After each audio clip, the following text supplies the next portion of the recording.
everybody, and welcome to episode 66 of Technically Trek. As you can see, we got some technical difficulties going here. It's just like it And wouldn't then be some. Technically Trek without it. We are the OG Technically Trek. I am your host, Dave Freeman. Over there tonight is Captain Katie, my ditzy witch. How are you doing, my dear?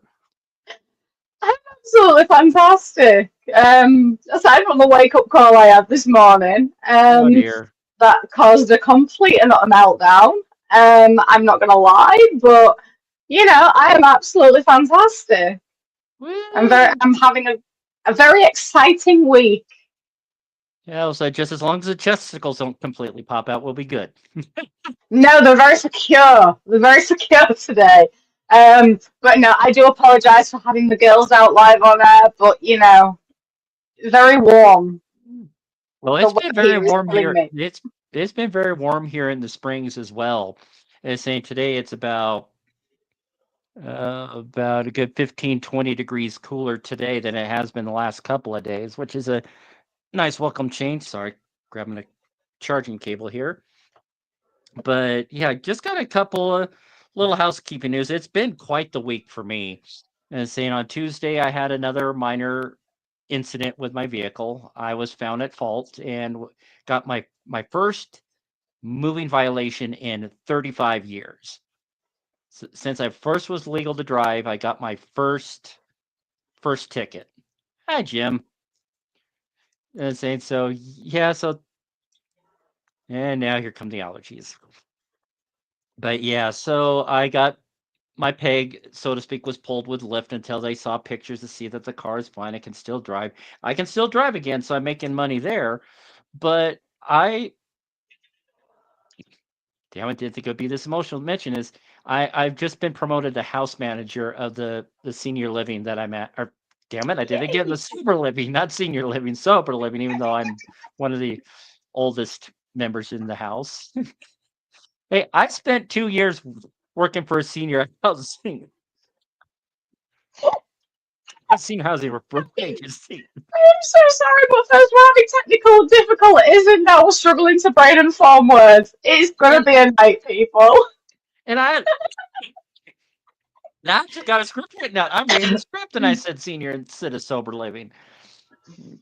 But that being said, we're no longer tied down to a 90-minute clock. I don't have to bust a move to get out of here in 90 minutes. So if we go a little bit longer, we can go longer. If we can't say anything conducive to the conversation, we can call it good there.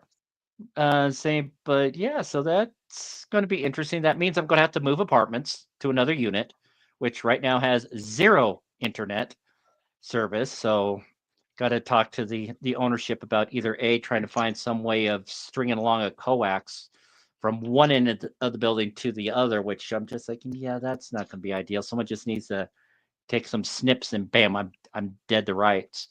But there's a cable connection in the other unit, so we can get a second line so I can hardwire to the network, so I don't have to worry about the Wi-Fi dropping, which we were having some issues with that backstage just a few minutes ago.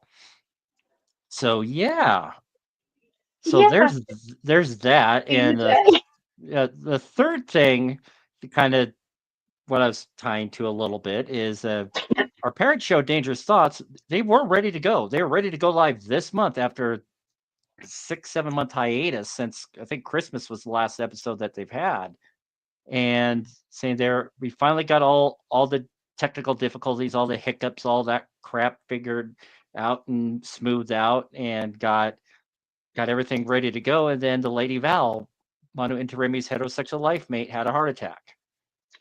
As I mentioned it last week at the show, and she's still in hospital. She's still not out of the woods, but she is a fighter. She is going to make it through this with the help and support Yes, she is. of Manu, of the DT family, as well as the viewers out there as well.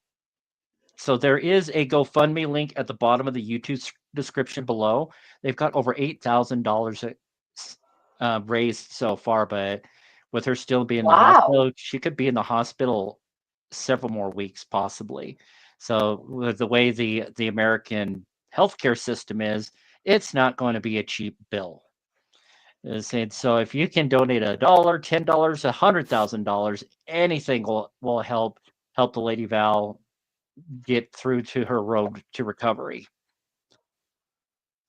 I think that covers about everything.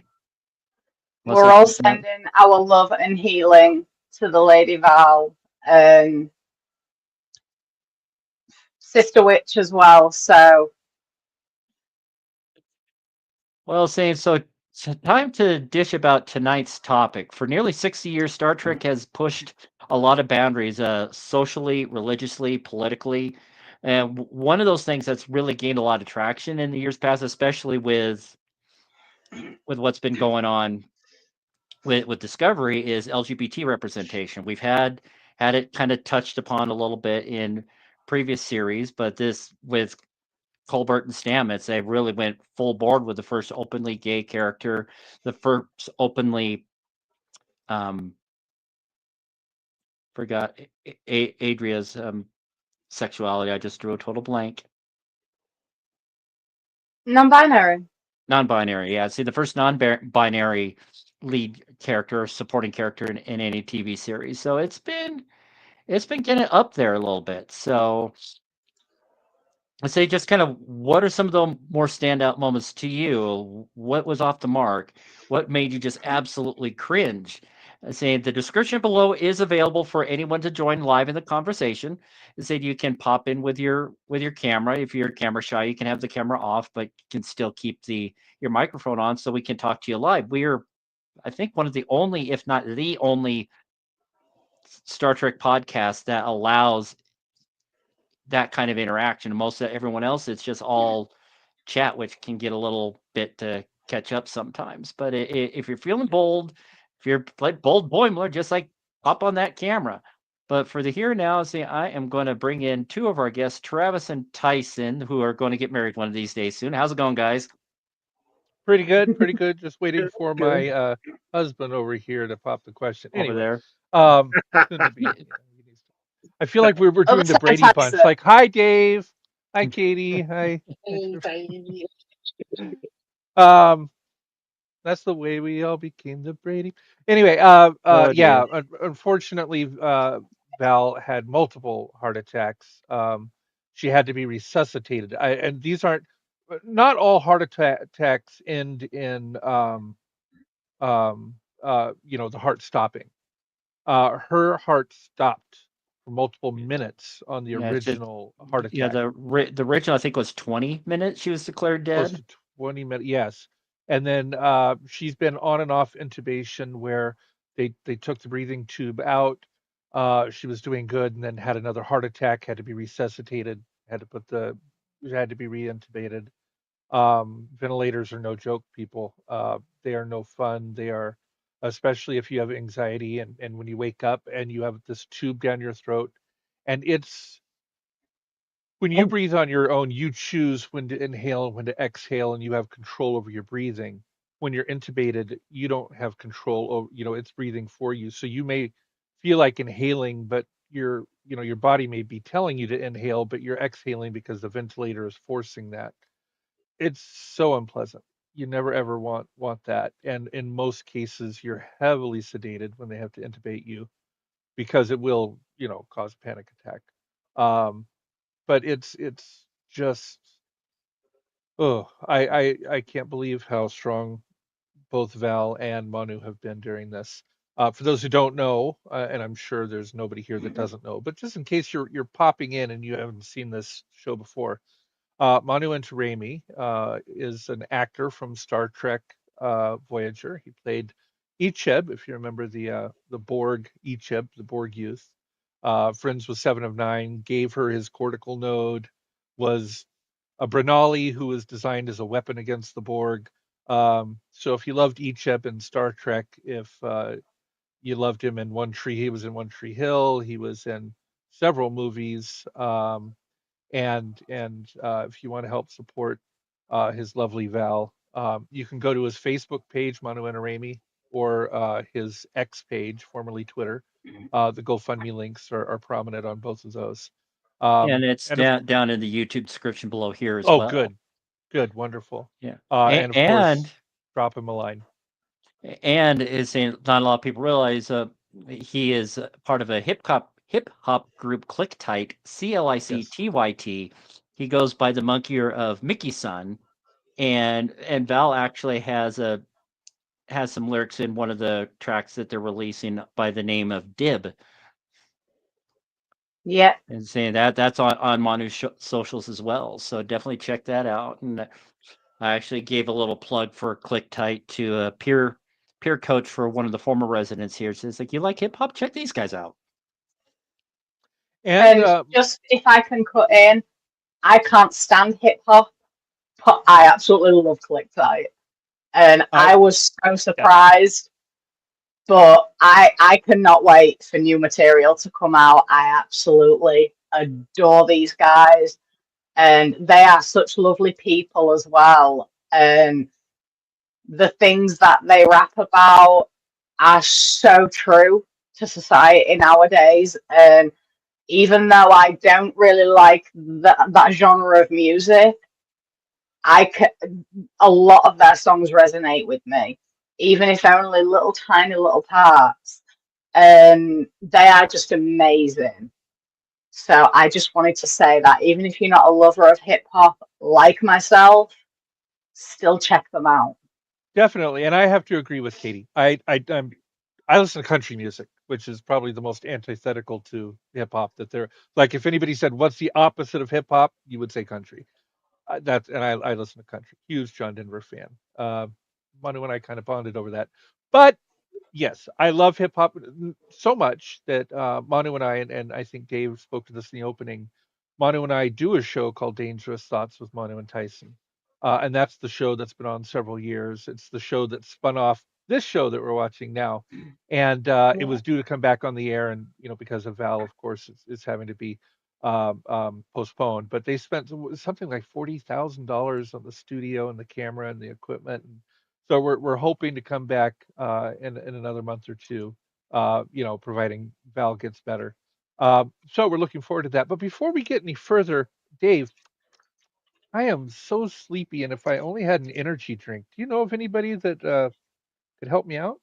Yeah, say Dubby. It's geared for content Oh, creators, streamers, and gamers. Let's say I'm definitely the more the streamer slash content creator. I'm trying to work on that, but Dubby, it's a great product. I've had it for a while now, and I signed up for it, and then bam, they say, okay, you're good. Even though I got a fraction of the followers that Dangerous Thoughts has, they gave me a chance. They got a lot of great flavors. The one that I'm still trying to get, I know you guys cringe when I mentioned Grandpa's denture water. Ew, I set ew, you up for a ew. beautiful plug, and you end it with oh. I'm just intrigued enough to try it, but like they had the mystery flavor that they sent me for free was cherry popsicle, which unfortunately has been discontinued. Say Grandpa's denture water is on the verge of being discontinued as well, so I want to give that a try before it sells out. And they actually even came out with one that you mix with milk instead of water, s'mores. So I definitely want to give that a try. They Oh, got so many different flavors. And saying if you, the viewer, want to try some of those, or just like I said, there's dozens more that you can get. You can get cute little tumblers like this. Like it's a guy that I want to date if he exists, but he probably doesn't. Um, Katie. You're you, terrible. you, You're you, you, terrible. I'm gay. What do you expect? Say, but if you go to their website, w.gg, and use the code TechTrek, TEKTREK, you get 10% off your order. Not any of the bulk packages that they do. They got a 4-pack of flavors for $100, which that, or $99, which that's a steal right there. But just one-off items, or just you want to cherry pick what you want for to try out. Tech Trek, you get 10% off your order.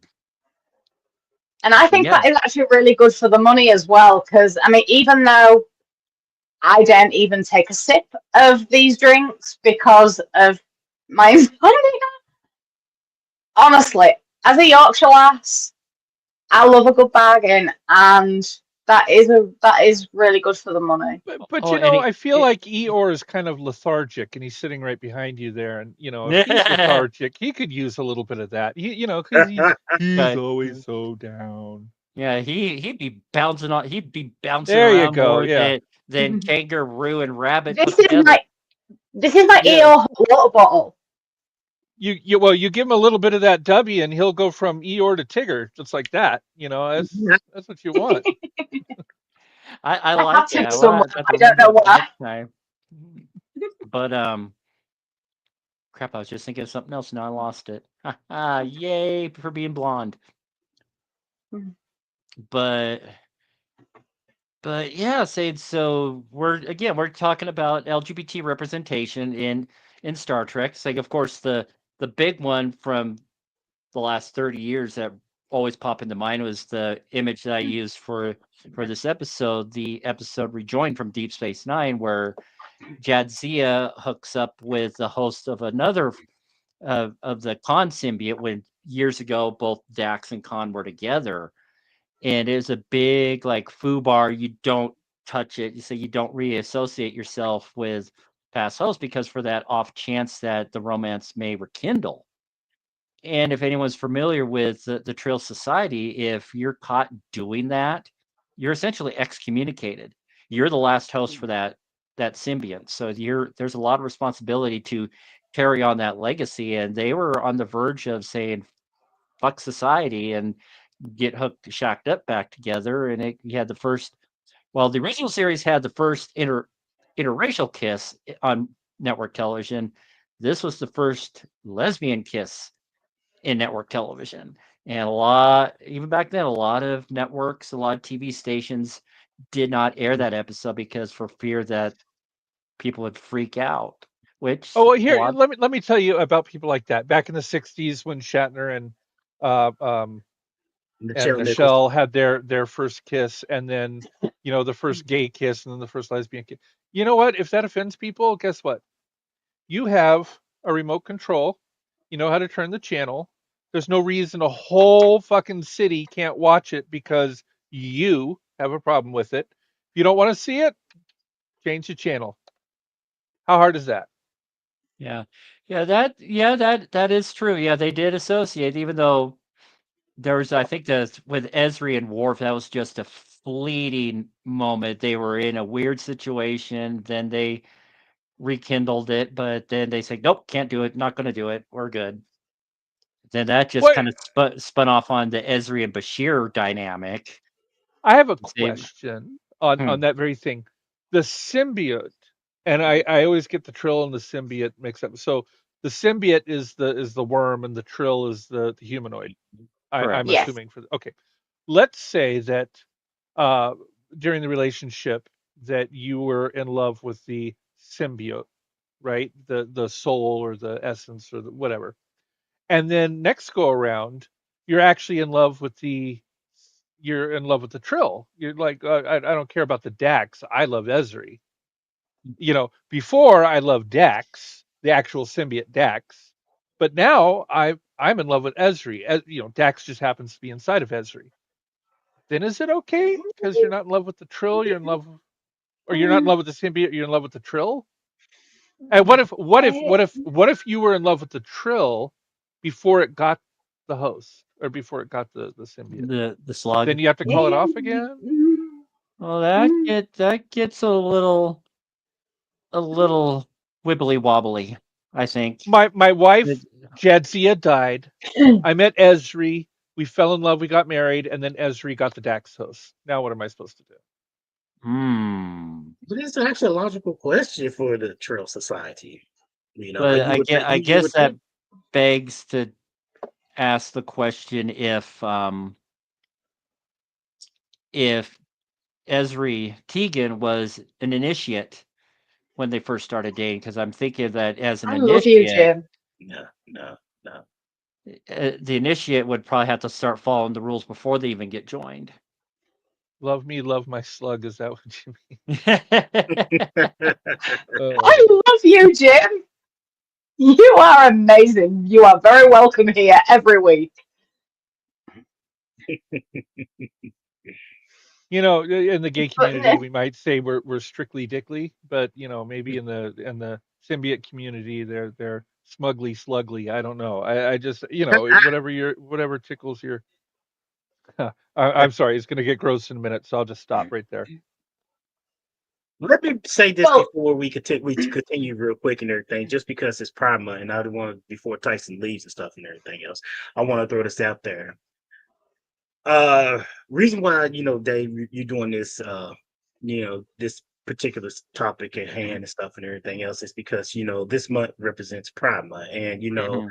what we call Pride Month in a sense, it came out of what back in 1969 of New York Greenwich Village, the Stonewall riots, and it Mhm. happened on June June 28th of that year, which Mm. was a Saturday morning.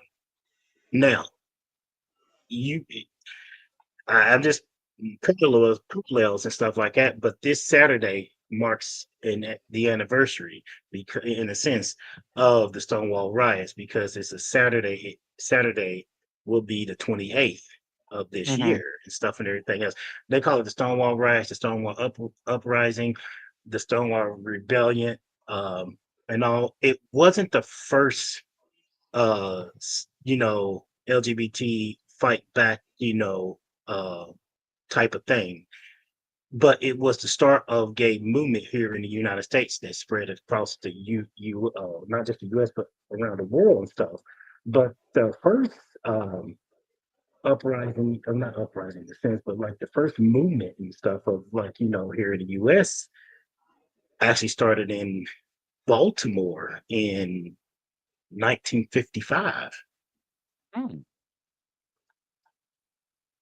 I just want to throw that little fun fact out Well, there. I don't think I ever thank you. heard that part of LGBT history. I did hear that. Come on, Dave. Think. Bayard Rustin, Dr. Martin Luther King's right hand man, was a catalyst in Dr. King's success at Yes, his he "I was. Have a Dream" speech. Not a lot of people realize that. That Rustin was actually the one that was getting sandwiches to feed all the people that was there to hear Dr. King speak, just so they would stay put. And Rustin was gay, and a lot of the right wing nut jobs would say we're going to say you two are sleeping together, that you're intimate, that's going to make you look gay, and say so. Dr. King unfortunately had to fire Rustin to make sure that didn't happen.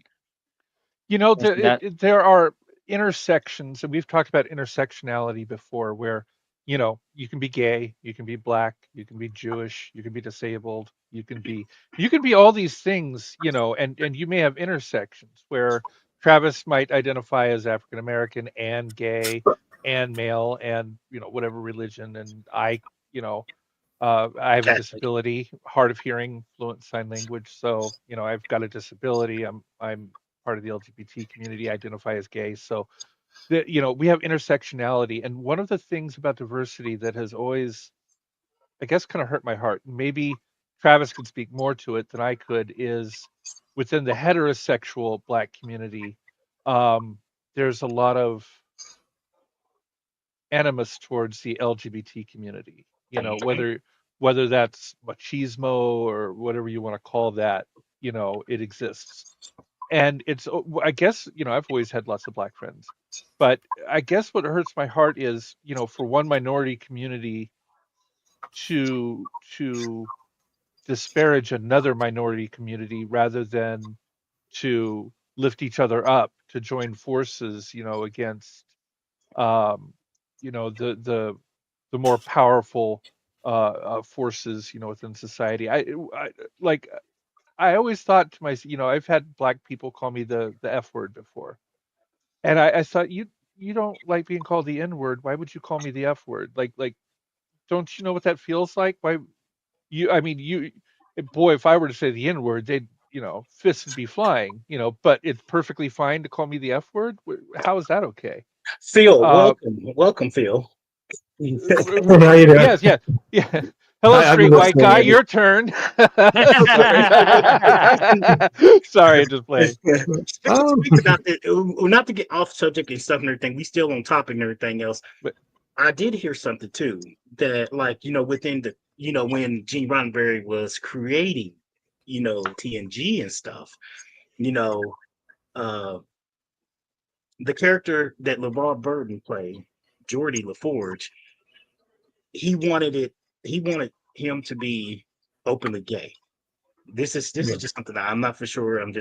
I'm not sure if this, if it's anything stuff like it. So anybody don't fault me for this and stuff. This is just, rumors that I came across over the years that, he wanted that LeVar Burton's character, Jordan Force, to be openly gay.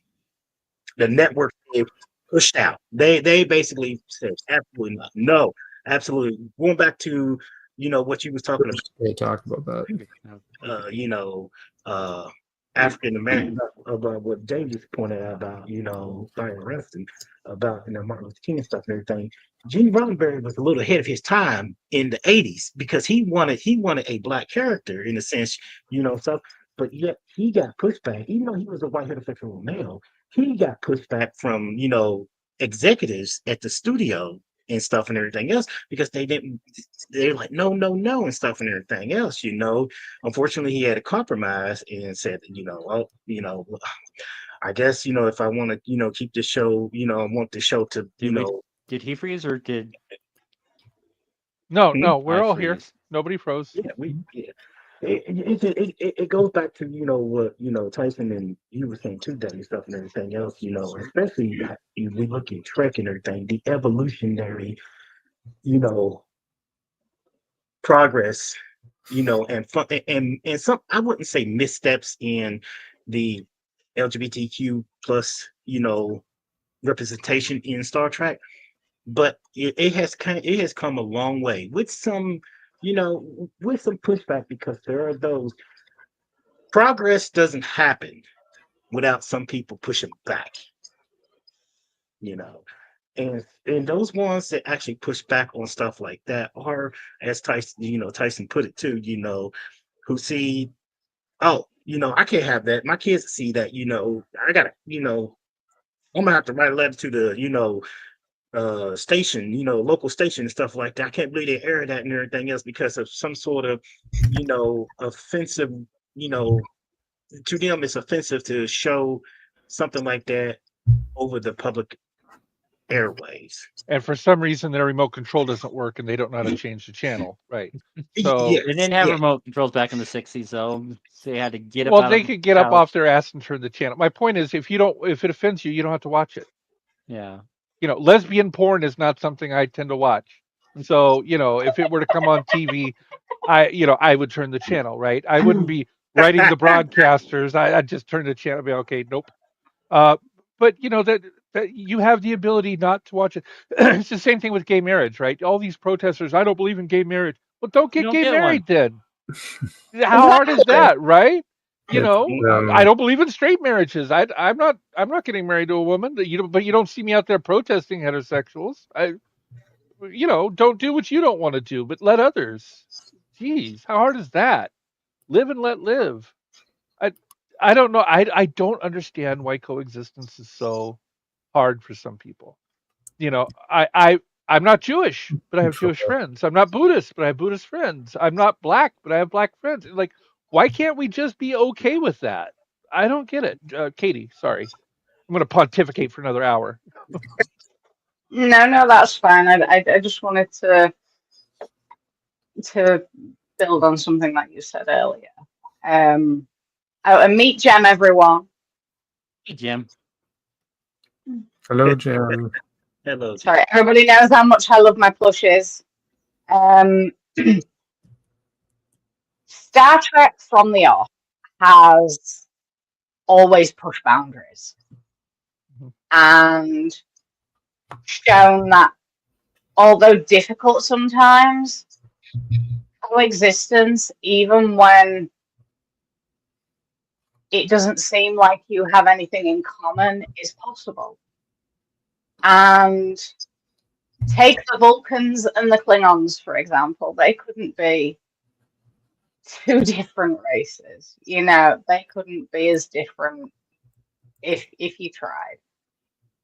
The Vulcans are very logical, suppress their emotions, whereas Klingons are warriors and they are so volatile. And I can't even believe I'm the one that's going to bring this up, but when TOS first aired, everybody knows my feelings on TOS, but still, there was obviously I wasn't there for it, but I've looked into it. I've done the research, and there was a lot of uproar about the bridge crew because there was a Japanese fellow, there was a Russian, there was a woman of color, and then you had Spock who was mixed race. An alien mixed race on top of that, yeah. Yeah, and you know, there was so much uproar about so many things, but Gene Roddenberry had a vision, and that was to show people that coexistence is possible. And if we stop and think, if we stop and embrace each other for the fact that we all bleed the same. I mean, apart from Vulcans, but that's another issue. But you know, my skin is a different color to Travis's. My sexuality may be very similar to Travis, Tyson, and Dave, but it's on the opposite end of the scale. They do men, I do women. Simple as that. As far as I'm aware, I feel straight. But you know, I don't know. It's something that's never come up, you know. But either way, you know, we are all different. We're from completely different countries, you know, and yet we all come together because of Star Trek. And also, if you cut us, we still bleed red. Yeah, you know, I have to say though, we have Western ideals, even though we're from different countries. And let me explain that. When you look at Star Trek and you think of a one world, you know, one planet, I don't want to say one government, but you know, one code of ethics and standards and morals, right? For planetary. Think of how that would work in practicality. Let's say that we discovered there's aliens out there, right? And it unites the human race. What is our ethics? And I'll give you an example. In the Middle East, a 40-year-old man can marry a 12-year-old girl and marry her and have sex. In this country, in the United States of America, you would be arrested and go to jail for statutory rape, for even pedophilia, right? I mean, horrible. This is so against our morals and ethics. Vice versa. To be gay in this country, I can be married, but in those Middle Eastern countries, I could be put to death. It is so offensive, so morally wrong to be gay that I could be put to death. So that's just, you know, one example. I could cite many examples of where something that is moral and ethical, you know, in one society is completely antithetical and anti-moral in another society. So how as a planet can we say, here is a code of conduct that as a planet we agree is morally correct and morally and what we think is not morally correct, when we can't even figure that out, you know, within 500 miles of each other? You know, we could have completely different, you know, look at where England is, look at where Saudi Arabia is, you know, maybe there might be, you know, 500 or 1,000 miles apart, and the morals and ethics are completely backwards, you know, to one another. How can we get on the same page on a planetary scale? Because that's what Star Trek envisions, right? How do we solve for these things? Yeah. Communication. You see, I mean, this is just my own personal opinion. You can shoot me down for it if you want, but communication is the key to everything. And if it got to a point where we, like in our lifetime, for example, if we, like, you know, if if aliens presented themselves to us like planet wide, and you know, the human race in general are just like, huh, we're not going to be ignorant anymore. There is life out there. And something like the Federation happened. You know, basically all the governments of the world, all cultures would basically have to come together and communicate. It'd be the same as with us and an alien race. You know, find some form of common ground, whatever it is, even just, oh, I like the color of that sunset. You know, the tiniest thing that two people have in common can be the basis of productive communication and compromise as well. And it's something that nowadays people lack. I mean, look at us. We all have, each and every single one of us that are on here, as well as our viewers, we all believe something different.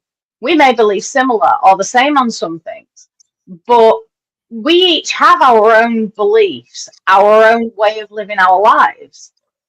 We will disagree on a lot of things, me and Travis on TOS.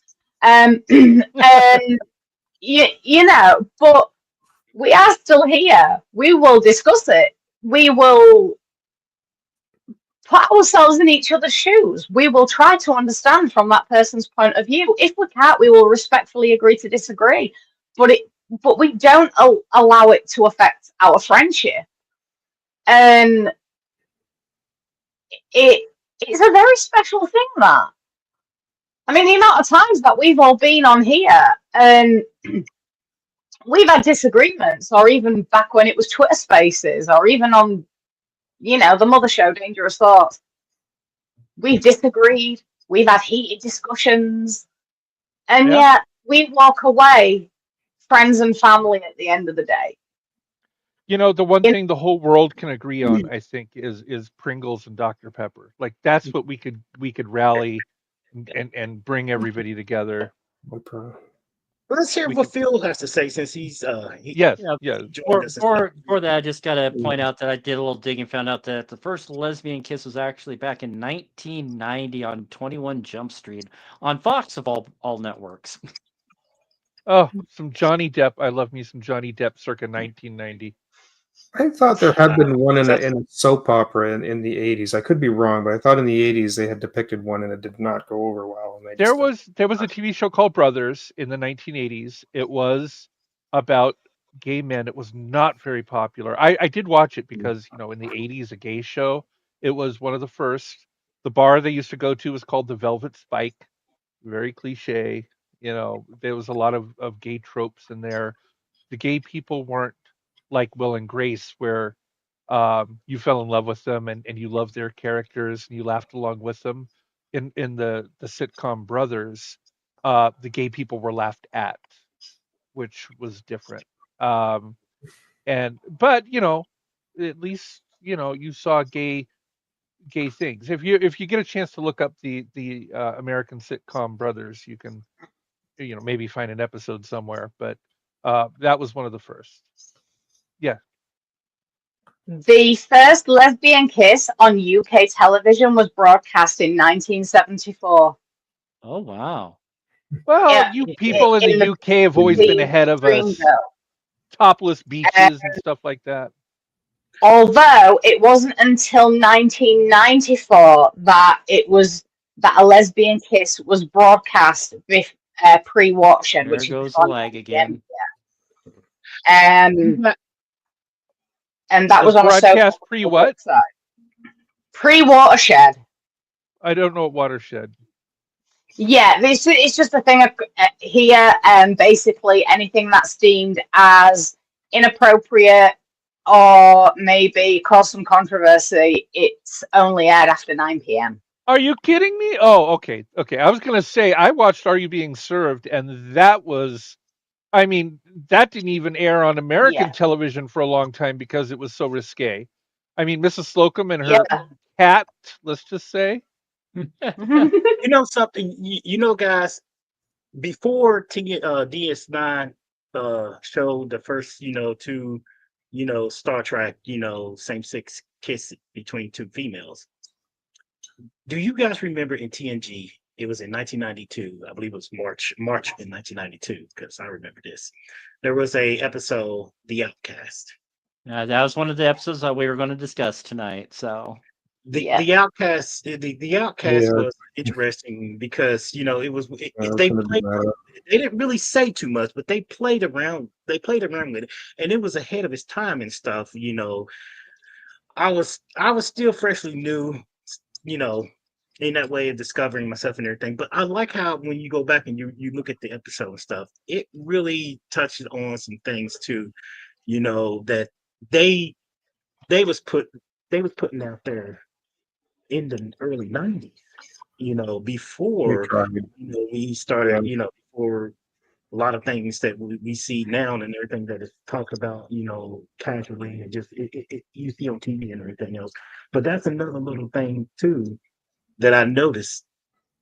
Star Trek, you know, intend to, be up in front with, bringing subject matters to light in a sense and so stuff. yeah, So Jim let's hear you. brought up something. It's just like conduct do. Phil. So Get out Jack the was get out the it had two dictionaries. legs. You know what I don't understand is they couldn't use the universal translator to transmit because that would be recognized, right? But they could certainly use the universal translator to receive. Like, why are they looking up what he said? The universal translator should type out exactly what he said. Yeah. All you need to look up is your response. But they were trying to figure out what it was he said. Well, the universal translator can tell you what the fuck he said. You just don't transmit back with it. That was a bad plot twist. Very bad. Yeah, but Soren, her entire planet was androgynous, so they just fertilized some husks and cultivated children and test tube babies essentially. And some They was called the No, Janai. They was the Janai. That's what they Mm. was called. And stuff. And it was so interesting because we would see them as male and female, but they said in their gender they don't have male and female. To Oh. us, they look like male and female, but it was like they was genderless and stuff. And I remember one of them said that they do have parents, because the Janai that was working with Riker said that her parents were pilots themselves, something like. And she grew up as a shuttle pilot. That was another little thing too that Star Trek. I see that Star Trek in TNG started, and then DS9 kind of continued on with their own little spin and versions of stuff. You can see in each. Did Voyager ever do anything in a sense with like represent any kind of I don't remember anything with Voyager ever doing that. not I off the top mean, of my head. Well, But each I step just was by, so I guess there's that. say, but no, Jim, say the universal translator wasn't broken. They just feared that it would be recognized that they are using the universal translator, and that would have they would have gotten found out, so they had to use their actual speech in the books, and so that it didn't sound like that they were using the UT. That absolutely. if that made any sense. Same brain, mouth. Phil, what's your Yes, thoughts? it's like Real I quick? said earlier. Me? Brainy, not good. It's overrated. It's funny that episode at the time when it aired, I completely missed it.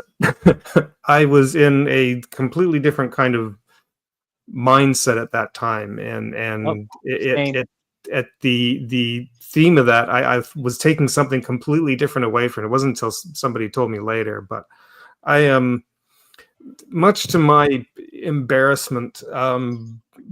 for 10 years, between I think 86 and 96, I was I was a Christian, a Bible thumping born again Christian.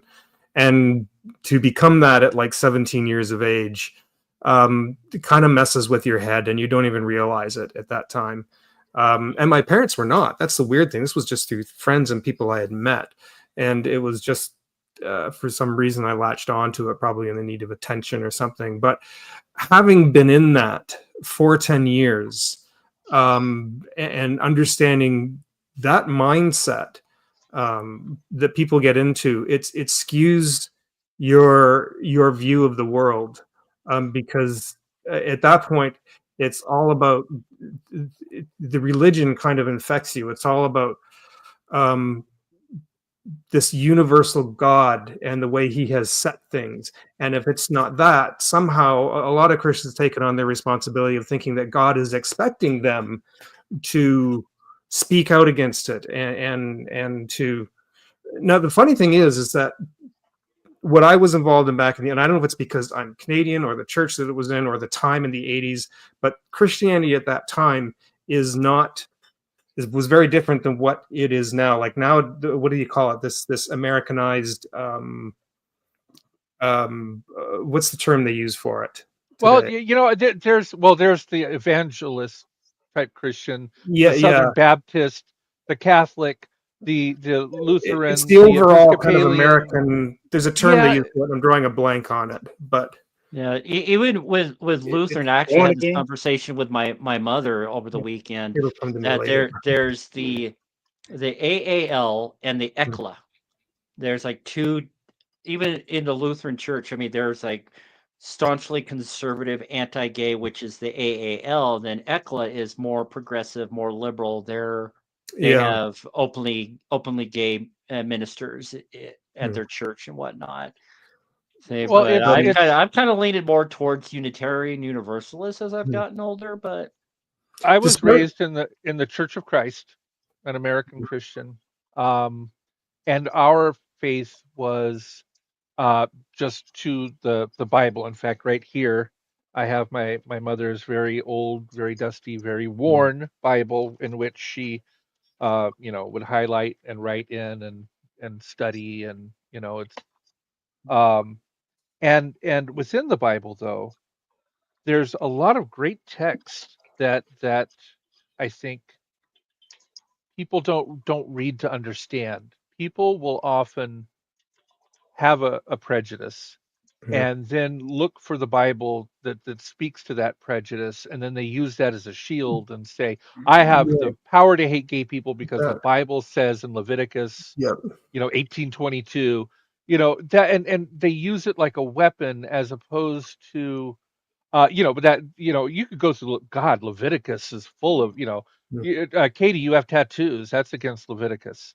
There's Don't give a shit. so many eating shrimp, touching pork, wearing fabrics that are mixed, all in Leviticus. Exactly. So you got a lot of, but these same people will do that. In fact, if you guys have ever seen the clip from the West Wing, which I think is one of the, where President, what's his name? Bartlett. Just cuts that bitch down, excuse the language. But she was a total rip off of Dr. Laura Schlesinger, because I mean she was spouting a lot of anti-LGBT beliefs at that time on her show. But that's what some Christian, again, you've got the Southern Baptist, you have the evangelical, you have the there's so many that are very what's the word I'm looking for? Conservative maybe is even that doesn't do it justice as how far right, and then you've got some very progressive, very left-leaning, very, God loves everybody, which is the kind of faith that I was brought up in, because again, we had Jewish friends. We didn't go to our Jewish friends and go like this and throw holy water at them or anything. You know something, a lot of those type of Christian people had an influence too on, Star Trek. Like they was fans of Star Trek, but We were. Our church would watch it. I'm like, how did we not clue in?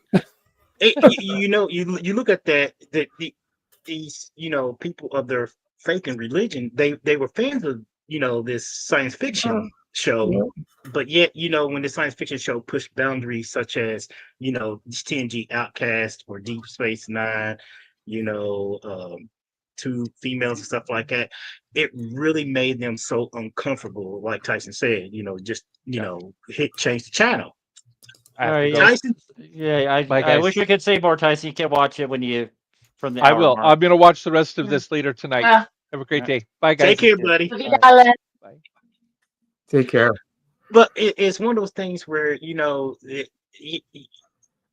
want to alienate the fan. I know they didn't never want to alienate the fan, but the fans that were Christian conservatives or Christian or have that belief and stuff and everything else, they had their cringe moments when they be like, oh my goodness, I can't believe the show is actually doing something like this. People back in doing the William Shatner and Michelle Nichols kiss, thinks my pearls. A white man kissed a black woman. I cannot believe that they put that I on TV. declare. Yeah, that was. I mean, it's one of those things where this particular franchise have evolved throughout its time, and we seen even before when we was younger, there were people like Gene Roddenberry for himself who wanted a main character to be to be gay, openly gay, but he got pushback from the studio. Said, "Nah, we got to think about people in the Midwest, people who are conservative, who are evangelical. You gotta. They think about like we want something like this to be in different markets, stuff like that. But you put that stuff, it's not going to happen because a lot of stations are going to get pushback, hating male and stuff and everything else and stuff. You look at how tiny little bit of stuff that they put into the franchise to kind of like in a sense like tell people, hey, LGBT people exist and LGBT people are going to exist in the future. Christian nationalism. That was the word I was looking for. Christian nationalism. Okay, yes. That was it. Oh, driving me nuts. Christian nationalism. Yeah, it's just one of those. It's one of those things where we look at and there's been a lot of pioneers too throughout the decades since the Stonewall riots of '69, and it took a lot of people basically dying and stuff. And Hollywood changing their direction on how to perceive, like Tyson talked about, like how to perceive people in the LGBTQ community and stuff. Not just a punching bag or using something for laugh and stuff, but like Will and Grace in the late '90s and stuff. They finally in the '90s started being a transition period where Hollywood started really saying I mean we gotta make people of the rainbow community not like a stereotypical character that people assume that these that people think they are and everything else, like guys being very flamboyant, broken wrists and stuff and everything, lesbians thinking they like to ride motorcycles and build stuff and everything else and everything else. But Star Trek has came a long way from there, like you talked about too the most modern Star Trek shows and stuff, which I really don't care for, but they show two openly gay male gay couples and stuff and everything else. And it just shows to and remind people too, because what's that word that everybody like to use today? Be like, oh my God, it's so woke. Woke. Oh, woke, yeah. Oh man. Oh, for crying out loud. It's about woke. It's the wokeness and stuff and everything. And Star Trek was putting in their wokeness, In 1966, yeah. Exactly. They've been throwing their wokeness in, each time they can, from TOS, TNG, DS9. I don't remember anything from Voyager. I mean, did Enterprise have anything? Anybody remember any episodes or any topic that they had? Oh, Closest that they had was it was a very trip centered episode. I don't know what it was. Progenitors. Yeah, the God, we When did the episode about a month ago when Kirk got pregnant. No, it wasn't. Well, that was. Oh, Congenitor. Yeah, Congenitor. That is going to be an episode we're going to probably do in October. So there was that episode where this race of people, there was male and female, but then there was a third gender, and they could not procreate without this third gender. So there was that was a very interesting episode. I went through the gamut of emotions on that one, in all honesty. But all this, and I'm going to say it because I really can't hold it back, all this stupidity about wokeness, I'm sorry, but the human race needs to grow up. They really do. I mean, it's like we've already said, in that case, Star Trek always has been. Society always has been. It's been societal conditioning that has made the world the way it is. And a lot of that, well, not a lot, but some of that is down to religious beliefs. Okay, no, a lot of it is down to religious beliefs, and those beliefs have been passed down through generations. And even people now who are not religious in any way, shape, or form, they may even be atheists, hold those beliefs.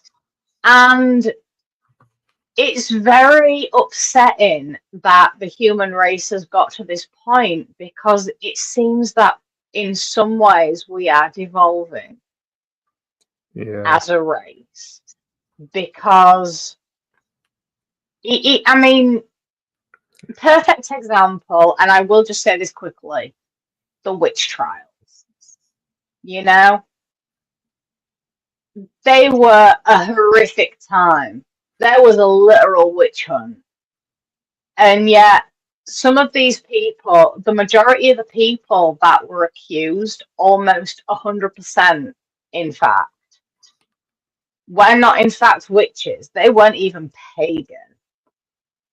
And, just because of the odd one or two bad eggs, maybe, and then people are like, oh, we may be able to get on top of you. It was very difficult, but it's almost like the human race has got to have somebody to hate. Mm-hmm. It really is. And first it was, it was the witches. No, even before then, it was people of colour. And then it was the witches. And then when that fizzled out and people of colour started to be accepted and given equal rights, then it was women who were targeted. Even though we always have been, it was women who were targeted. And women had to be this, this, this, and this. And if they strayed from that path, even by a toe, and then, we got our rights, the same rights as men, but it took us a hell of a long time. So who is there left to ostracize? The LGBTQ plus community. Even though to some degree we always have been, it became more. Mm-hmm. And it became very public. It was all over the media. It was horrific. And then, there was a little point in humanity in maybe the late 90s, early 90s. There seemed to be more acceptance for all. And things died down a little bit in a lot of places, not everywhere, but in a lot of places. And things kind of seemed to mellow out a little bit. And then all of a sudden,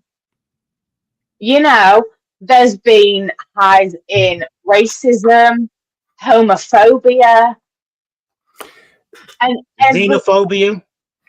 Yes, exactly. And it's almost like, hold on a minute, are we going? Have we like stepped through a portal and gone back in time? And it's like, people are people. It doesn't matter who you love, what color your skin is, what your religious beliefs are.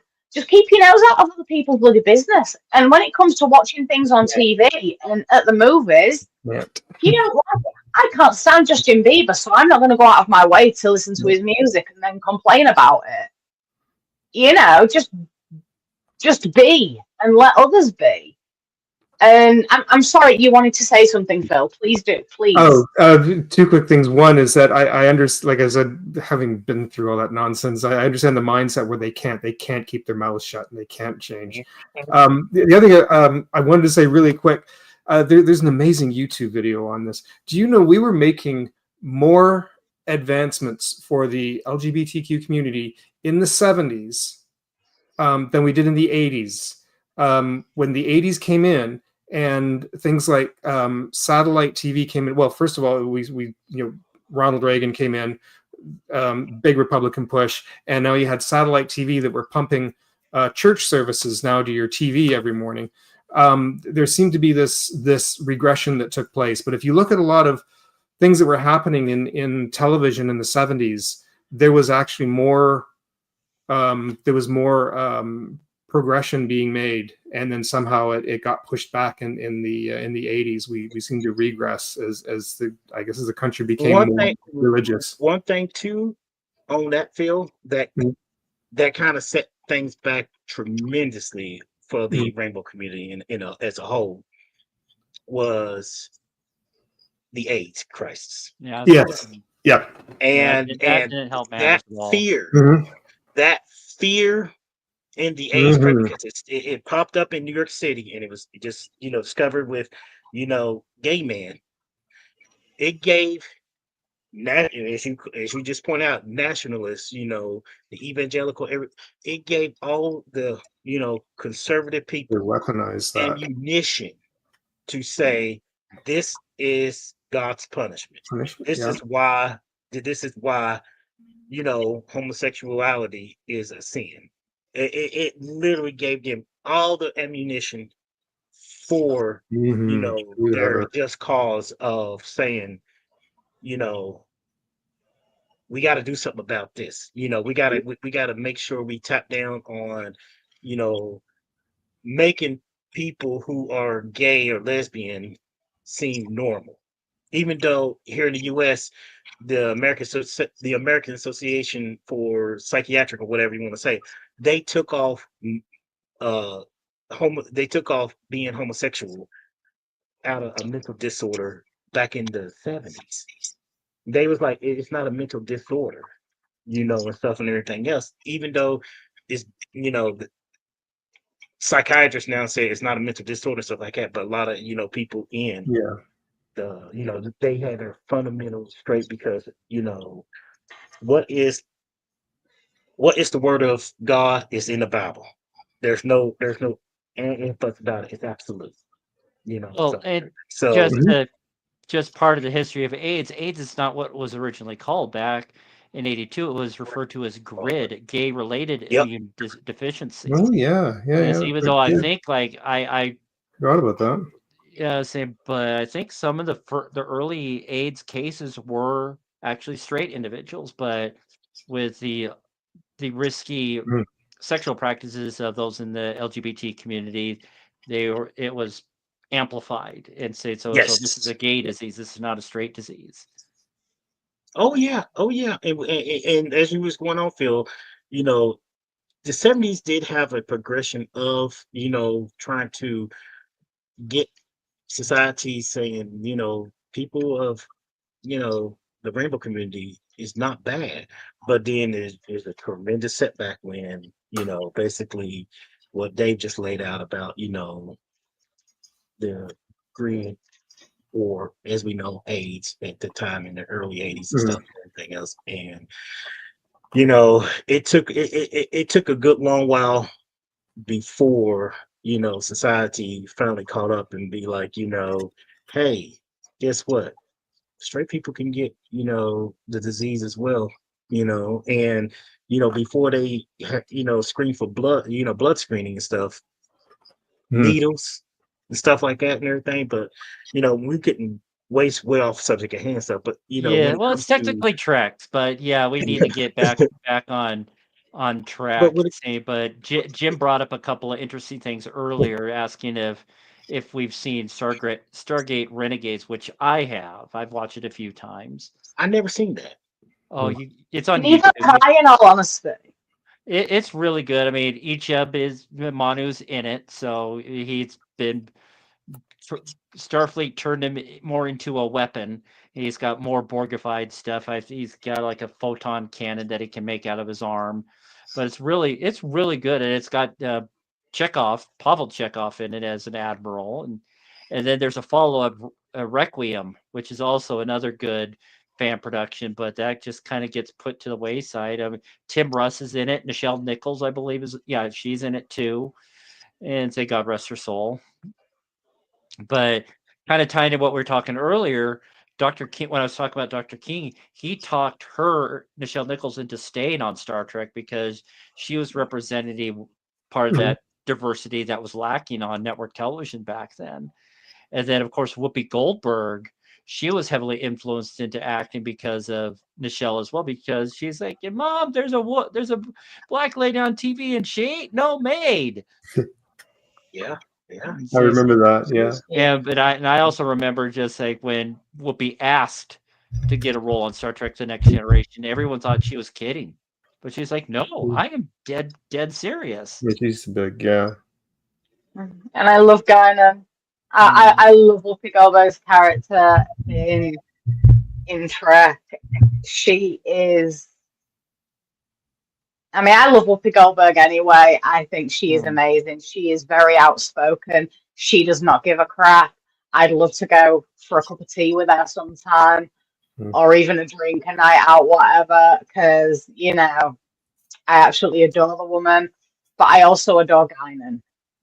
And nobody seems to understand. Well, no, a lot of people do, but there's also a hell of a lot of people out there who fail to see Guinan's importance a lot of the time. And that's kind of upsetting for me because she plays such a big role without playing a big role. And I adore that. I was disappointed that she didn't continue through the movies that much, and even I think in the she was not in the Picard series, was she? Yeah, she was season 2. Was she? Oh, okay. Yeah, say both Whoopi as the Today guy, before they picked another actress, which she did a bang up job for Guinan. But yeah, Jim saying I can understand losing friends to drugs. I don't know how new you are to the channel, but alcohol. I'm 13 months this past week sober from that drug, and I'm at 9.5 months from other substances. I was like, that would have been interesting if she was on Enterprise. Yeah. I don't think that she would have fit in just actually one of my absolutely favorite episodes, even though it just is frustrating to watch, but it is one of my favorites, is a two-parter where they go back and they meet Mark Twain. It's yeah, then they kind of played up with that with Picard, that the El-Orians, they can change their appearance. They say with Whoopi being older and a little bit bigger, she's just like, I'm just letting myself go. Yeah. Just blending in with the planet. But it was interesting though Yeah, how he was the person who played Mark Twain, that how he treated her in the show, that Mm. that he saw her as a human being, and didn't, that it, and I don't know if it ever really kind of touched much about the fact that she was black, but the fact that he had treated her as an equal, but At I that do know time, that stood out to me. I recall in history class, stuff and everything, there were prominent, black people that were in societal history in the United States that were respectable, Mhm. even among, They had money. white people and everything. Yeah. They did have money. Yes, they Yeah. did have They money had and money. stuff. That was different. Yeah. But I mean, it was rare. It was just one of those rare things and stuff and everything. But yeah, yeah. For me, one of the things too, because I mean, I was a kid. I remember seeing TOS before TNG came along. But when TNG came along, you know, the Star Trek TOS didn't have. They had a main character. She was a female black person. She was a female. But the first time she was part of the cast member. The first time that they had a cast member that was a male figure and stuff and everything else, Mhm. that wasn't, somebody in a sense of you know, not like a sideline character, main character, but you know, they gave him a promotion in season 2, which was the chief engineer. I was blown away by that. As a black man myself, I was like, wait, this man, who's black, has an important, has moved up and has an important job that I've seen in the previous show that I watched as a kid, you know, was, you know, uh, one of those things where I was just dumbfounded about like, you know, wow, it floored me in a sense because I was just speechless and everything else. And then seeing him talk the technical and babble and technical babble and all that and everything else, it was very refreshing and it made a really good impression on me too and everything. That's why I got into like when they put out I believe it was Michael Okuda and Rick Sternbach. They wrote a technical manual, Star Trek technical manual, and I got that thing because I was like, you know what? I may not be able to, for my age, I wouldn't be able to understand and read the words and stuff and everything. But I said, I'm going to do everything I can to, learn this book and everything back and forth and everything else. Where I got to an age where I learned back and forth and I understood, what I was reading and stuff and everything else because, watching Geordie LaForge, LeVar Burton, he had a show called Reading Rainbow. And Reading Rainbow was something really it struck a chord with not just with me, my sister, my brother, but like with me personally and stuff like that. Because I don't say this out loud, and I'm putting it out there now and stuff and everything else. I grew up with dyslexia, and stuff, and you know, it was really hard for me to figure out, how to read the things read words that were so simple to me. It's simpler now, but it was so hard for me too at a time in the 80s and stuff, going into the early 90s and everything. But I told myself, you know, I want to be like Geordie LaForge. I want to be like LeVar Burton have always said about, reading Rainbow and everything else and stuff. And it made such an impression that, I forced myself no matter how long it took, I forced myself to. I had my mom to buy me that book. I may not be able to read it, but I forced myself for a good long while to learn what words, what phrases, what they mean and stuff and everything. How to, what I'm reading can, make sense to me and stuff and everything. It took me a good long while for that and everything else. And, that's one of the things about like Star Trek in a sense that I see not just as a stepping stone for the LGBTQ plus community, but just for like, people in a sense who, had some inspiration of like, you, wow, I would like to do that and everything. Because I have heard of people tell the stories when they came up watching TOS about how they want to be engineers because of Yeah. Scotty, or they want to be doctors like McCoy, some type of science because of Kirk, or not Kirk, but Spock, or they went into the military in a sense because they saw William Shatner's Kirk as a leader figure and stuff and everything else. It had an impression and stuff and everything else. So Star Trek, in a sense, really did a really good number on, I guess you could say, two generations of people who came up watching TOS, TNG, DS9. It made people, want to do things in a sense and stuff. Like for me, and everything else. I'm not an engineer. I'm not, a scientist and everything, but LeVar Burton, in a sense, reading Rainbow is, I always remember, because I remember hearing about the books and stuff and everything as a kid. But the technical manual was like one of my first things that I was like, I'm going to make sure I understand this book. Yeah, saying so. If you're now just joining us or joined us late in the podcast and you haven't heard the Moopsie or Boimler screaming, it's because we are not constrained to the 90-minute format anymore. You see, and I recently got a promotion where I'm living to be the house manager, so I don't need to go to quite as many meetings as I need to. I'm still going to go to my home group on Tuesdays and Fridays. Still going to go to the meeting that happened on Monday also happened on Wednesday and Saturday. So I'm still going to those Saturday meetings. Might occasionally do the Wednesday meeting if I feel like it. And I still chair another meeting on Saturday. So I'm still getting my requirements to maintain my sobriety. And one of the rules of the house, even though I'm in charge, I still got to go to meetings. I want to go to meetings because it gives me that fellowship and connection that I was lacking all those years. And say thanks for joining us, Jim. Hopefully we'll see you again next week. But of course, we're still going to be yapping for a while longer. So you're more than welcome to watch the rest of the YouTube at the 90-minute-ish mark.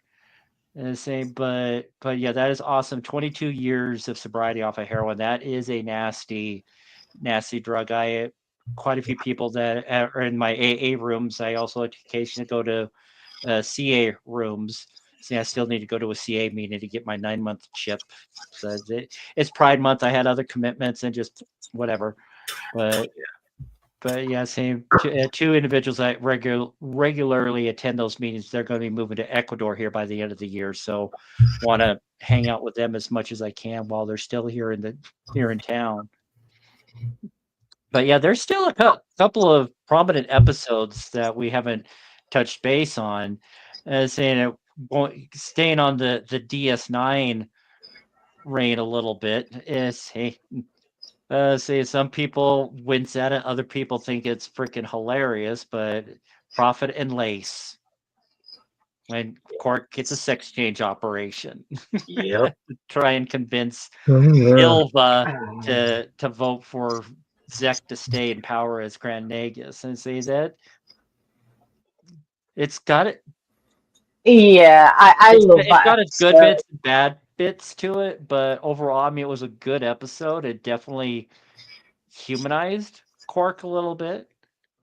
And say because at the beginning of the episode, he was just being a sexual deviant, just saying Umox for fun and pleasure with the new Dabo girl, and so he gets required reading. And then at the end of the episode, after he gets changed back to a male, and she goes to him saying, "I've read the book," and he's like, "What book?" And he just throws it away. He's like, "That's not no." But then he at the last moment he said, "Wait a second." Yeah, that is a very up and down episode, but I love it because I always laugh at it. It's not by any means one of my favorite episodes of any form of Trek, but it every now and again I will. It's kind of one of those like sort of comfort episodes, but I have to be in the right frame of mind. If I'm really, really down, if I'm having one of my moments when I'm really down, I will put that episode on, because the way Quark is in that episode, he never fails to make me laugh. And even though there are serious bits and pieces in there, you know, it is quite a light-hearted episode. And there's another episode. Now, not the episode in general, well, kind of the episode in general, but there's just one scene in a specific episode that I absolutely adore. And I think it's in the episode Blood Oath. Oh yes, yeah. And When Jadzia and Korb, you know, it's like, Curzon, my beloved old friend, and she's like, I'm Jadzia now. It's like, Jadzia, my beloved old friend. He's like, didn't bat an eye. exactly. A Klingon No. did not bat an eye. Exactly. And there was the like just the don't give a shit acceptance from him. And then there was the other Klingon dude that was just like, you are not Curzon. You know, you have nothing to do with this. And then Jadzia is just like, yeah, and then Jadzia is just like, your son is my godson. I can't remember. I'm terrible with names. I do apologize. I remember the names. I just don't remember which one. They Thor, King, and Kolos. But you know, that episode really spoke to me in regards to the trans community right from the off, because you have like the greeting, "Here's my old friend." It's like, no, I'm Jadzia now. Jadzia, you know, like you said, Dave. He didn't bat an eye. It was just like, it's so good to see you again, you know. And then there was the other guy who was just like, absolutely no. The other one was kind of like on the fence a little bit, but more on the accepting side. And there was a bit of a battle for acceptance there with Jadzia, and she fought for that acceptance. You know, I may be in a different shell now, but I am still me. You know, yes, fair enough. Obviously, Jadzia is still Jadzia, but there is Curzon within her, you know, and she remembers everything. You know, she feels the same. You know, your son is my godson. You know, and regardless of whether it was the blood from my hand as Jadzia that made that oath, or the blood from Curzon's hand that made that oath, it's still my oath that was taken. And it really did speak a lot to me, that episode, for acceptance and the fact that somebody's shell can look different and change, but they are still who they are. And for me, that was a very beautiful episode. And I mean, you know, I absolutely love the story arc in that episode as well. It's one of my favorite DS9 episodes. Season. Or it. Oh, so I was really off the top of my head. I feel like I know I've seen it. I'm trying to think. What season was that? Season 3. I think. Okay. Okay. Let's see here. Oh, are you IMDb in it? I feel like I've seen it, but it's been so long. Season 2, episode 19. Yeah. Okay. All right. Yeah, I actually thought it was very early in season 3, but I was off by late season 2. So. Okay. Yeah, but yeah, that was a very very good episode. Even though it wasn't quite like in your face representation, it was in a way, because of the battle that Jadzia had to go on that mission.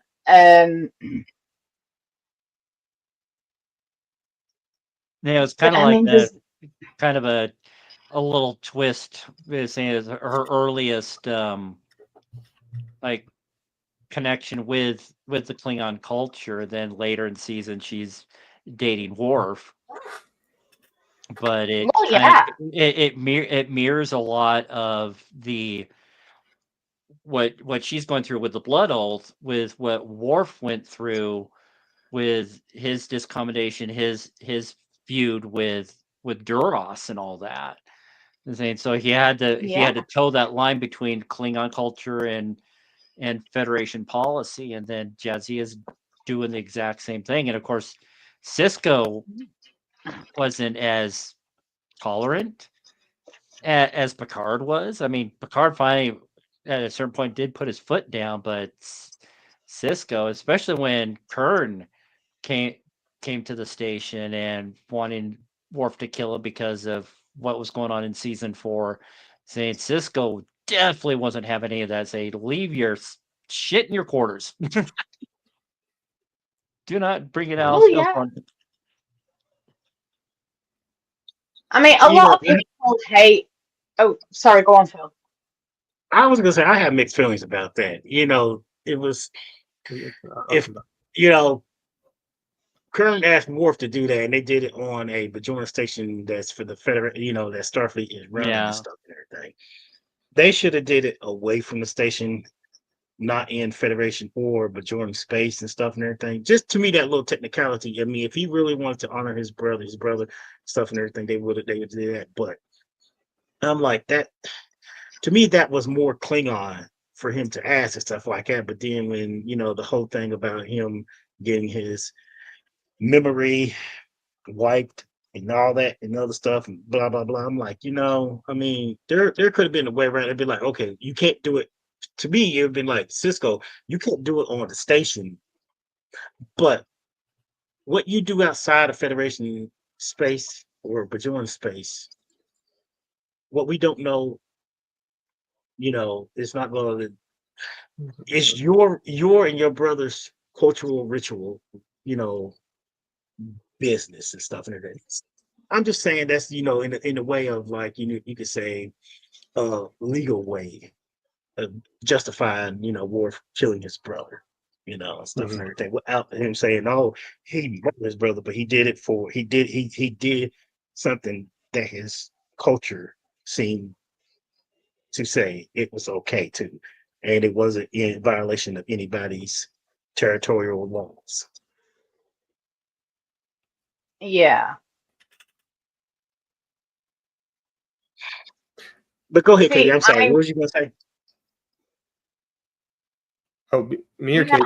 Me or Katie? Yeah, you go, Phil. I'll tell you. I want to stay on topic here of what of the episodes. I want to come back. We'll come back to what I wanted to say a little bit later because I don't want to drift too far off topic. But something just occurred to me. But I want to come back to it a little later if we can. But I want to stay on topic of the Like I said, episodes. there's no cap on the time tonight for the foreseeable future. As long as I don't want to veer off too on, much, but. Because I know you want to talk specifically about Star Trek episodes, although this is very, very close. But it suddenly just occurred to me too that the show that really embraced LGBT was the Orville. I've been watching a couple of clips of that today, actually. So. I've just done a rewatch of the Orville.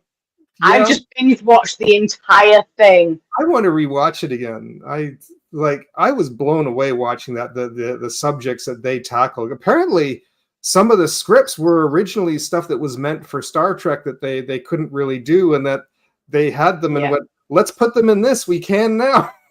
That's Seth MacFarlane. That's Seth MacFarlane. And you could tell in season 3 the production budget skyrocketed. Yes, the Orville only had 3 seasons. And people are still talking about if Disney's going to, greenlight them to do a 4th season. It's been mixed stuff, but that whole thing, in a sense of the Orville, it has gotten such a big cult following in the storyline, especially in season 3. Because I mean, each season was good, but like season 3 just was like, oh my god, the production budget and the story stuff like that. But the Orville, in a sense, because Seth MacFarlane is a big fan of science fiction, Star Trek, Star Wars, Yes. just a lot of things, stuff like that. He's And in he's Enterprise the person- apparently. Yeah, a couple he was episodes as an engineer. he was in I think 2 episodes of Enterprise or something like that. Yeah. And he has no problem in a sense with that kind of topic or creating such a thing to show, you know, representation of what the human race, you know, should be or it is like today and stuff and everything else. You know, ignorance and prejudice stuff like that still, you know, I can't say it would never be it would never go away and stuff, but like it gives, you know, hopeful that, you know, stuff in the past will be our past and stuff and everything. The future's past will to be us and stuff like that will be something almost of a footnote in the annals of history. Oh yes. Oh yeah, Yeah, see, so absolutely. like specific. I mean, the two big topics of the Orville, specifically Borders, Clyden, and Topa, Yes. with they're an Yes. all male species, and if their Yeah. kid turns out female, that they give the kid a sex operation change right Mm-hmm. away. Sex operation change, But yeah. but then they kind of went back when the Topa was Reversed thinking, it. I don't feel right. I think I am not a Yeah. boy, and Yeah. that caused You a know, lot that- of animosity, not just with the three of them, but yeah. the whole Moclan culture. culture as a whole. Oh God, yeah. Well, And yeah, the that- Kalon, That was. Sorry, what was that? Sorry. and the Kalon race as well. Well, yeah. Oh, I yeah. mean, Like that's like their two-parter there. That's like best of both worlds caliber. Like holy fuck, Yeah. sort of. yeah. I mean, one of my favorite episodes of the Orville is from season 3 of Tale of Two Topas, when Mhm. Topa becomes herself finally. And I mean, one episode I absolutely love as well. I know this isn't Trek, but this is the technical part of it. Seth MacFarlane has a connection to Star Trek, so it counts. Sure. But there's an episode, I can't remember the name of it. But the what is it? Ceruleo? The blue alien. Yeah, the blue guy, and how he affects people With his because of pheromones. his pheromones. Well, especially when they touch them, Oh, yeah. and Yeah. you know, Yeah.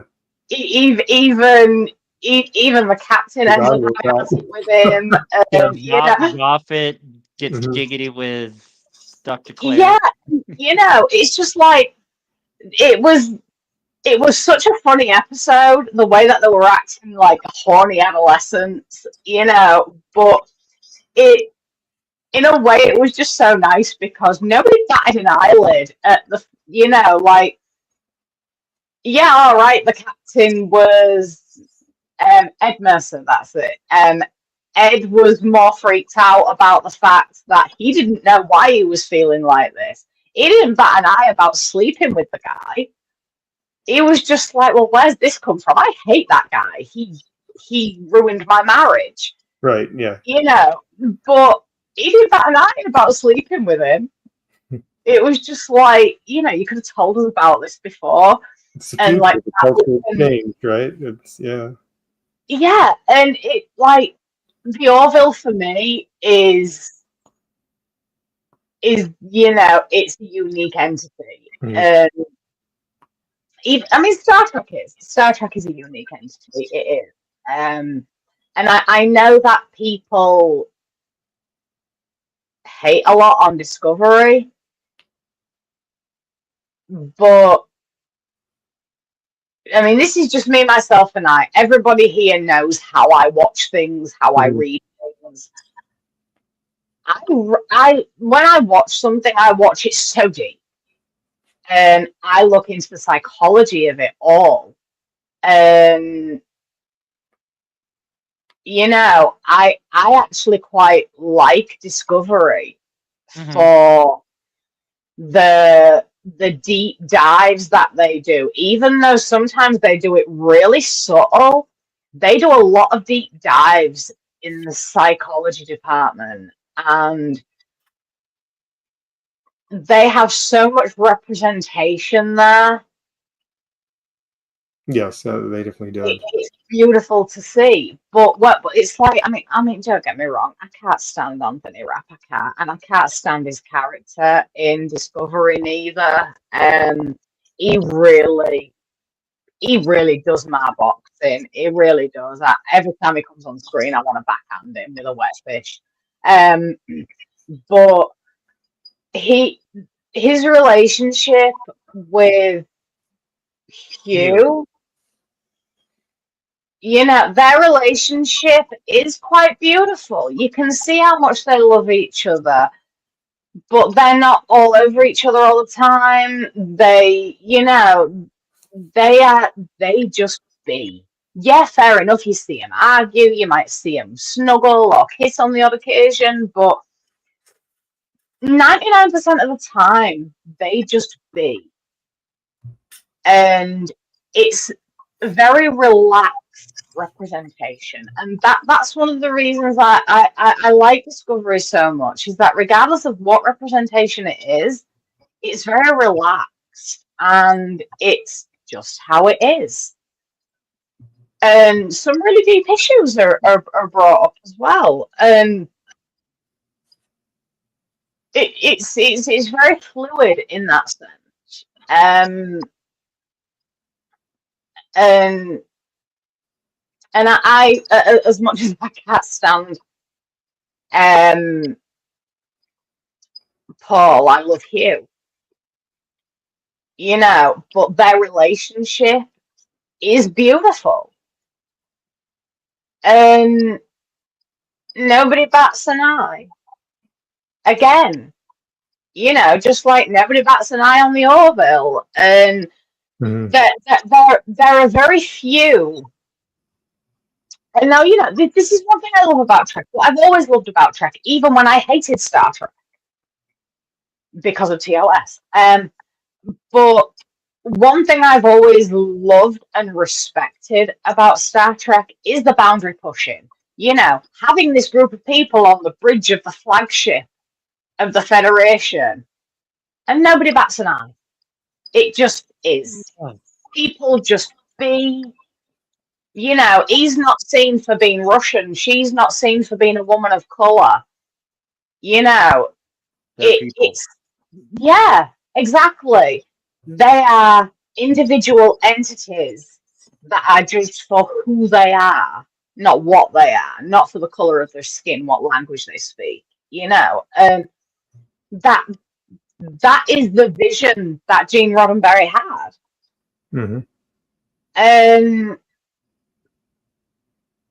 And that, in my opinion, that is the vision that the entire human race should have. Like now, in our time, in reality. I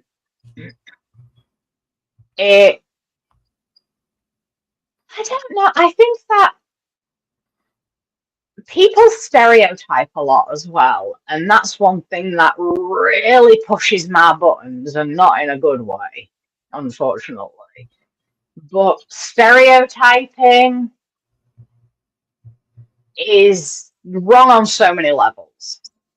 You know, I mean, take a lesbian, for example. The stereotypical lesbian is short hair, wants to look like a man, wears men's clothes, covered in tattoos. You know, could quite easily be mistaken for a guy.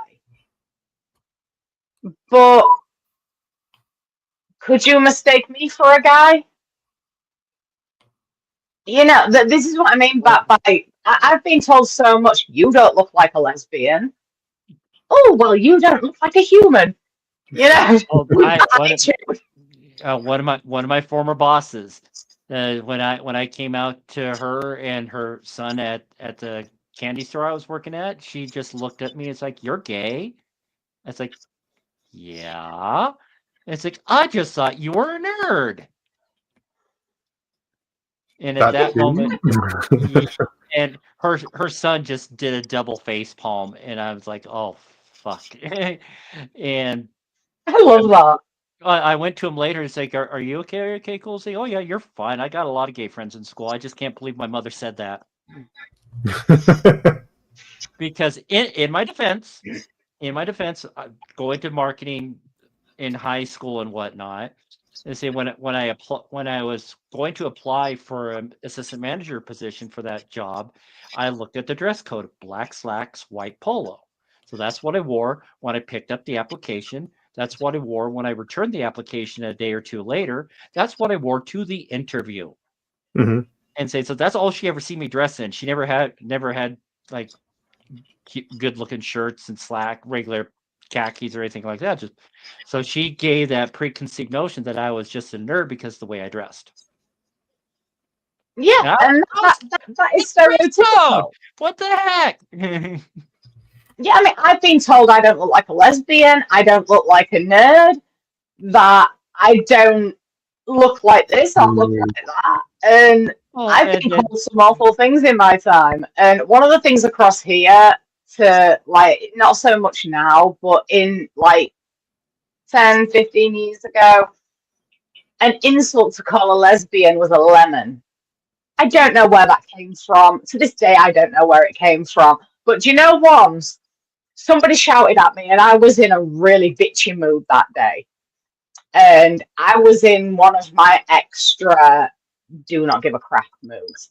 And this group of lads shouted, "Fucking lemon," across the road. And I just went, "Yes, but sweet to the taste, not bitter, darling." And I carried on walking. Mm. They just did not know where to put themselves. The friends I was with did not know where to put themselves. And they're just like, "What the hell?" And I'm just like, well, why not? People say things like that in a way to get a rise out of, Yes. the N word. It's really to do. get a rise to get a rise out of somebody if you was a black person and stuff, or use a word to describe a person who's Hispanic or gay guys, lesbians. They use those words to see our reaction, and if we react to it, that's giving validation. Be like, ah, man, yeah, and everything. But yeah, Mhm. if you come off as what you, Katie, and stuff and everything, you could turn that into like, you make them feel kind of dumb. Be like, damn, that didn't work. I gotta try something new, or maybe, maybe it's not so cool to, try to throw out, some derogatory terms to people, because it's not going to affect them in a way, because they just end up looking at you like, you're stupid, which, I mean, practically they are, and everything else and stuff, ignorant in a sense. But, in a sense, don't give validation to ignorance. Well, no, it's like apparently the stereotypical gay man is very effeminate. And, I know some of the burliest, manly men who are as gay as anything. They are just like. They smoke the sausage. Let me tell Well, you, yeah, the people in the LGBT community, in a sense, comes in all flavor, all shapes, sizes, and everything else, in ways that, before the stereotype of what they, people perceive that, gay guys or lesbians to be, you know, it, in today's world, you can walk by people on the street and not even know. You can Mhm. a truck driver, somebody who rides a Harley Davidson. Let's not talk about what's in prison. Especially American prison, I should say, and everything. Or Orange is the New Black. But those are the little things that you gotta be like, those kind of preconceived notions that people have about, like, uh about the people that are gay or lesbian, or whatever, transgender or bisexual, or it has become this whole thing in this day and age where you know you don't know. You would never know unless someone tell you, unless someone basically has exactly. you know you know how, like, people in, like, war zones and stuff like that, they say had, a press, they say it's press on their chest and stuff and everything. It'd be like us walking around with a big neon sign that says, gay, lesbian, die or something like that, with an arrow pointing down at us and stuff like that, because, it's one of those things. But, not to say some people live their life very flamboyantly and openly. Like, you could say that there are like gay guys that are very offended. There are people who do drag queens and there's nothing, no bad or anything about, how they wanting to live their life and everything else. But, you could tell a very effeminate guy, in a sense. Not saying that he can't be effeminate and be straight, but one would think, oh, he kind of seemed like he's on the, gay side, stuff like that. Versus a guy on a Harley Davidson and stuff and everything else who you wouldn't think and stuff, and you just pass him and be like, oh man, that guy's kind of scary looking and stuff like that. You're not gonna even think, back two eyelashes and thinking, oh man, he's the kind of guy that, bends over and take it like, a horse. Yeah. Let's But say if living flamboyantly is a gay guy trait, then I swear I was a gay dude in my past life. Because Yeah.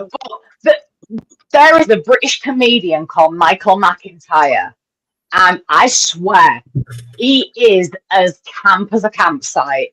He is. He openly admits it. He actually talks about it during his stand-up sets. And he is so flamboyant and with all the hand gestures and some of the way that he says things. He actually does sometimes come across as the stereotypical camp gay, but he's not.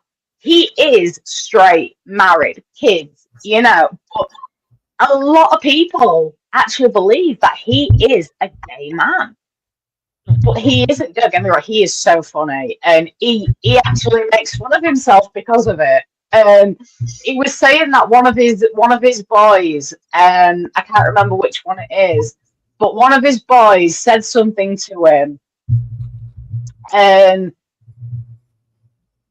he sounded so camp. The way that he said it, it just came out so camp, and then it went, I have no idea where he gets it from, and he just little things like that. But he openly embraces his flamboyancy, and like, so do I. I mean, I'm a lesbian. Stereotypically, I shouldn't have long hair. I shouldn't be feminine in any way, shape, or form. But I am. And like I say, going by stereotypes, I was a gay man in a past life. So, it's, you just never know. This is why I can't stand labeling and stereotyping, because people are people, individual entities. Well, speaking of individual entities, I want to try and wrap this up at about the 2-hour mark. So there's two more characters I want to discuss from Deep Space Nine, and it took them almost a good 30 years before we finally saw something like go to fruition. Bashir and Garrick. Mm-hmm. Oh, Yes. Sure. Say from that very first, it's like the second or third episode of DS9, just like Garrick was totally hitting on Bashir, and he's like, oh. But of course, Andrew Robinson is fully admitted, just like, Garrick's gay. He has the hots for Julian. Yeah. Even the showrunner even said that. What's that? The showrunner even admit that in the what's that? What We Leave Behind. Mm-hmm. He even admit they that. just weren't, again, mid-late 90s. They just weren't ready to push Star Trek to that level. As said, Star Trek First Contact, Lieutenant Hawk was supposed to be openly gay. That had to be put on the cutting room floor because they didn't think that fans would be ready for that, really. I mean, some people were up in arms about Jadzia and Lenara kissing, so it just... But yeah, it's just like, see, even though it was an alternate version of Garrick and definitely an alternate of Bashir, because he was in LMH, emergency long-term hologram, it's nice that at least in one reality, his augmented background either wasn't found out or they just didn't give a rat's ass in that reality. But to have the two of them together, to have them locking lips, I want to say that was a great little way of finally putting it into alpha canon, making it actual canon that they are lovers. Yeah. I do like that because that their bromance is legendary Oh in yeah. my eyes. But there is one more thing I do want to mention, and that is the Kelvin's Timeline movies and the fact that they actually made Sulu gay. Yeah. Yeah. In the And reboot. I think, yeah, I Okay, we think kind that, of about it, but but even though, it, I mean, a lot of people talk crap about the Kelvin Timeline movies, but I love them, and I'm not yeah. ashamed of that. I have no guilty pleasures in life. But that one small scene where Sulu greets his husband and their daughter, I absolutely adore that. Just like paying homage to George Takei. I really did like that. And it was very subtle, but then the look on Kirk's face as well, just like family reunited. I really did like that little bit in there, just to What include. bromance that I really Mhm. like? The Julian Bashir and Chief O'Brien Yeah, that's bromance. another. Yeah. Yeah, Yeah, those. Yeah, definitely didn't push. I mean, that's definitely like two dudes enjoying each other's company, sort of thing. Friends with benefits. Who knows what they did And when? Katie probably would like well, too. Real quick thing before you wrap up. Uh, Commander Tucker and Malcolm Reed's kind of bromance. Bromance. Mhm. Mhm. yeah. I can't stand Reed. I really can't. He is He's a like little. Yeah. Even he he grew is as a like my character. second least favorite character in all of Trek. I'm Yeah, he sorry, was. but he's the only one below William Shatner's Kirk. Yeah, but Reed was definitely was a little more rigid. He didn't bend as much Mm, with is arc wise than other characters in the series, but he did loosen up yeah. a little bit, but not a lot. But No. yeah, Travis, I think you've got to bounce in a couple of minutes, but I just want to go down. I got the next 5 episodes lined up for us. So just give you guys a quick rundown. Okay. So next week we're going to focus on singular characters again. So we're going to start with Worf, which I mean the character with the most episodes of any Star Trek character in the entire franchise. So I think that's going to be a good conversation. And then we're going to go for a secondary character that had a significant story arc. It would be Nog. Yes. And then we're going to bounce over to Voyager and talk about Tom and B'Elanna. And then Yep. again, another character with a pretty big arc throughout the series going up into Picard is Data. So you gotta Yeah. love that oh shit moment that he had. Yeah. But after that, I believe we got 2 episodes of Strange New Worlds to talk about. So that's going to definitely Yes. go a good 2.5 hours for talking about 2 episodes. So after Yeah, that point, we got definitely. content for the new content for the next 2 months. So definitely looking forward to all that. So and say Zach, he apologized. He forgot to get us linked up to his YouTube, but like I said, got the next 5, so going to get all those links to him. So he's like, "There's the next 5 for you, dude." And say, but do any of you have any closing thoughts, closing comments? Good. I have one. Hmm. Accept people for who they are, not what they are, not for the color of their skin. Just accept them as an individual entity and don't be a dick. Don't be a dick. I like that. Yeah. So, Travis, Phil, or do you think Katie pretty much hit the nail on the head? The only Yeah, thing I think that's kind of. the only thing I can say, is,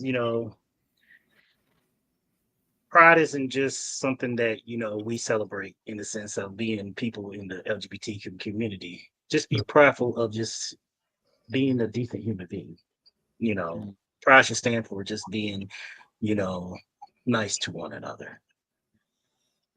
And I think that's actually from Yeah. the Star Trek. Just be nice to one another. Don't be a dick. All right, y'all. Until next week, I'm may Spock good. be with you. All right. Good night, all.